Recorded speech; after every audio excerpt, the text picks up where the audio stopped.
All right guys, before we go for today, let's check on our cast that we created with Station 3. So now our cast, our dental stone, is starting to harden, and we can flip this so that we can submit this to the expert.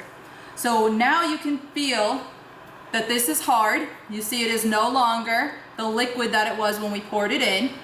And as we discussed in lecture, this is actually very warm to the touch. Remember, we discussed that as being an issue when processing in snow.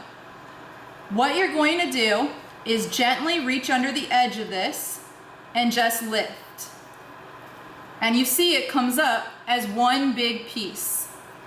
You would then flip this over, and if this was our item that we were submitting to the expert, we would leave it just like this. They would want to see all of the soil and the dirt that was present on the impression. So we would never clean this off in the real world. For this scenario, because I want you to see what your impression would look like, we're just going to gently brush this off. Again, this is not something that you would ever do. This is something that the experts would do in the lab once you sent it to them. Your job would simply be to collect this and submit it to them as it is.